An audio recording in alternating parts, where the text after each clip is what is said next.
ఒక ఊరిలో ఓ శిల్పి ఉండేవాడు. అతనికి ఓ రోజు మంచి దేవుని శిల్పం చెక్కాలి అని ఆలోచన కలిగింది.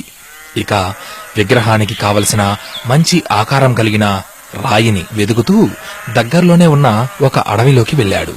అలా నడుస్తూ ఉన్నాడు. మధ్యాహ్నం అయిపోయింది. బగబగా మండుతున్న సూర్యుడి వేడిని అతను తట్టుకోలేని పరిస్థితి. అయినా సరే తన ఆలోచనను మార్చుకోలేదు. శిల కోసం వెదుకుతూనే ఉన్నాడు.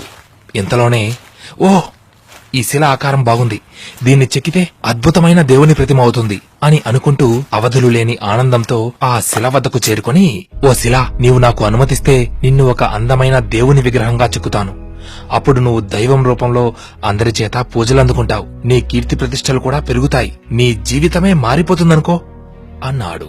అతని మాటలకు ఆశ్చర్యపోయిన ఆ రాయి, ఏంటి, నన్ను విగ్రహంగా మార్చేస్తావా? నేను ఎందుకు పనికిరాని రాయిని, ఒక మామూలు రాయిని నన్నెలా దైవంగా మార్చగలవు అని ప్రశ్నించింది. అయ్యో, నా మాట నమ్ము, నిన్ను ఖచ్చితంగా దేవుని ప్రతిమలా మార్చగలను. కాకపోతే అని తన స్వరాన్ని నెమ్మది చేసిన అతనితో, కాకపోతే ఏంటి, ఆగిపోయావు, చెప్పు అంది. నిన్ను దేవుని ప్రతిమలా మార్చే ప్రయత్నంలో నేను కొట్టే ఉలిదెబ్బలకు నువ్వు తట్టుకోవాలి. అప్పుడు మాత్రమే ఇది సాధ్యమవుతుంది అన్నాడు. దాంతో, ఏంటి, నీ పదునైన ఉలిదెబ్బలను నేను తట్టుకోవాలా? ఓహో, అయ్యా, నాకు ఈ పూజలు పునస్కారాలు అవసరం లేదు, తమరు వెళ్ళవచ్చు అని ఆ శిల మొఖం తిప్పుకుంది. ఆ శిల్పి మరో మాట చెప్పి ఒప్పించే ప్రయత్నం చేసినా ఆ శిల మాత్రం, అయ్యా, నీకో నమస్కారం, నన్నిలా వదిలిపెట్టు, నీ మాటలు నేనిక వినదలుచుకోలేదు అని నిర్మోహమాటంగా చెప్పేసింది. ఇక నిరాశతోనే అక్కడి నుండి ఇంకాస్త ముందుకు వెళ్లిన ఆ శిల్పికి మరొక శిల కనబడింది. ఇంతకుముందు చూసిన శిల కంటే గొప్ప ఆకారం కాదు, కాని పర్వాలేదు అని ఆ శిలకు తన ఉద్దేశాన్ని వివరించాడు. శిల్పి మాటలు విన్న ఆ శిల్పం, అయ్యా, ఎవరి ప్రేమకు నోచుకొని నాకు ఒక రూపమిస్తానంటున్నారు. మీరు చేయబోయే గొప్ప కార్యానికి నేను అడ్డు చెప్పను. మీ ఉలి దెబ్బలను తట్టుకుని నిలబడే శక్తిని నాకివ్వమని ఆ భగవంతుణ్ణి ప్రార్థిస్తాను అంది. ఇక ఆ మాటలకు సంతోషించిన శిల్పి తన చేతికి పనిపెట్టాడు.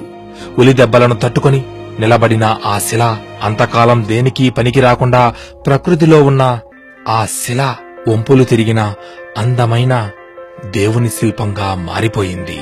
ఇక శిల్పి ఆ శిల్పాన్ని అడవిలోనే అక్కడే ప్రతిష్ఠించి వెళ్లిపోయాడు. అయితే అటువైపుగా తిరిగే బాటసారులు దేవుని రూపంలో ఉన్న ఆ శిల్పాన్ని గమనించి పూజలు ప్రార్థనలు చేయడం మొదలుపెట్టారు. కొన్నాళ్లకే అక్కడ విపరీతమైన రద్దీ ఏర్పడింది. గుడి కూడా నిర్మించేశారు.